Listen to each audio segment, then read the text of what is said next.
कभी सोचा है एक चोट का निशान जो ठीक होने के बजाय उल्टा बढ़ता चला जाए? ये कोई आम निशान नहीं है, बल्कि हमारी स्किन के अंदर छिपी एक मिस्ट्री है। तो चलिए आज इसी पहेली को सुलझाते हैं और समझते हैं कि इसके पीछे की वजह आखिर है क्या। जरा सोचिए, एक ऐसा निशान जो वक्त के साथ साथ बड़ा हो रहा हो, थोड़ा उभरा हुआ सा, और कभी-कभी इसमें हल्का सा दर्द या खुजली भी महसूस होती है। अगर आपको लग रहा है कि अरे हाँ, ऐसा तो देखा है, तो आप अकेले नहीं हैं। ये एक नॉर्मल निशान से कुछ अलग है। मेडिकल भाषा में इसे कहते हैं कीलॉइड।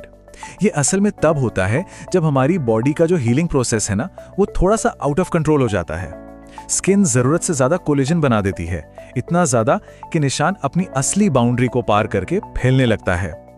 तो इसके पीछे की साइंस क्या है? देखिए, डॉक्टर्स इसे अत्यधिक फाइब्रोब्लास्ट गतिविधि कहते हैं।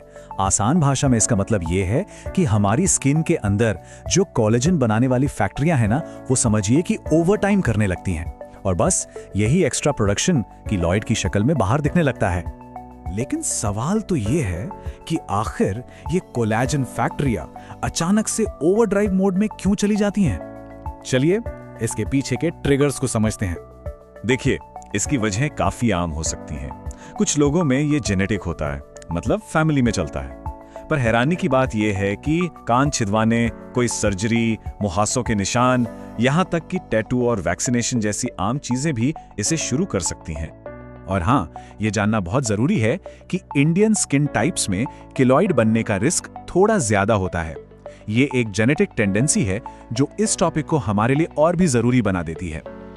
अच्छा, अब आते हैं उस सवाल पर जो शायद कई लोगों के मन में होगा कि घरेलू नुस्खे यानी होम रेमेडीज इस पर काम क्यों नहीं करती। जब इतने सारे तरीके मौजूद हैं तो वो फेल क्यों हो जाते हैं? जवाब बहुत सीधा है, सतह और स्रोत के फर्क में छुपा है। इसको ऐसे समझिए, होम रेमेडीज जो हैं वो स्किन की ऊपरी सतह यानी सरफेस पर काम करती हैं, जबकि कीलॉइड की जड़, प्रॉब्लम का जो सोर्स है, वो स्किन की गहरी परतों में होता है। ये बाहर से लगाने वाली चीज नहीं है, प्रॉब्लम अंदर कोलेजन के इम्बैलेंस की है।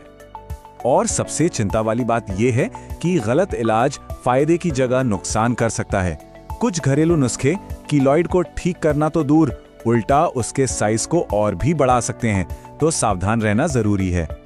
तो अगर घरेलू नुस्खे काम नहीं करते तो फिर सही रास्ता क्या है? चलिए अब बात करते हैं उन प्रोफेशनल मेडिकल ट्रीटमेंट्स की जो एक प्रॉपर स्ट्रेटेजी पर आधारित होते हैं। त्वचा विशेषज्ञ अक्सर कॉम्बिनेशन थेरेपी अपनाते हैं। इसका मतलब है एक साथ कई चीजों का इस्तेमाल, जैसे कि स्टेरॉइड इंजेक्शंस, ये कोलेजन के प्रोडक्शन को धीमा करते हैं। फिर है लेजर ट्रीटमेंट, इससे निशान की मोटाई और रेडनेस कम होती है। छोटे कीलॉइड्स के लिए क्रायोथेरेपी भी होती है, जिसमें उसे फ्रीज किया जाता है। और हाँ, सर्जरी भी एक ऑप्शन है, लेकिन इसे हमेशा दूसरे ट्रीटमेंट्स के साथ कंबाइन करके ही किया जाता है। तो यहाँ सबसे जरूरी बात यह है कि कीलॉइड के लिए कोई एक मैजिक बुलेट नहीं है।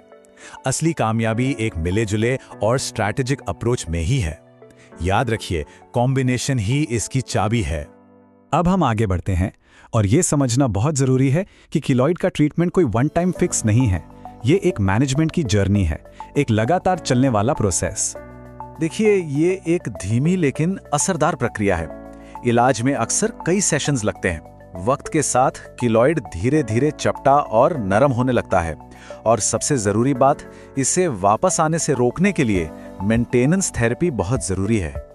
तो फिर कीलॉइड्स वापस क्यों आते हैं? इसके बस दो बड़े कारण हैं। या तो ट्रीटमेंट का कोर्स बीच में ही छोड़ दिया गया, या फिर इलाज के बाद जो जरूरी देखभाल करनी थी उसमें कमी रह गई। तो इस पूरी बातचीत का निचोड़ क्या है? सिंपल, अगर कोई निशान बढ़ रहा है, उसमें खुजली हो रही है या दर्द हो रहा है, तो प्लीज उसे नजरअंदाज मत कीजिए। जितनी जल्दी सही इलाज शुरू होगा उतना ही अच्छा है। तो आखिर में सवाल यही है, क्या सही वक्त पर सही देखभाल एक निशान की पूरी कहानी बदल सकती है? और इसका जवाब है हाँ, बिल्कुल। असली ताकत सही जानकारी और सही समय पर लिए गए मेडिकल एक्शन में है।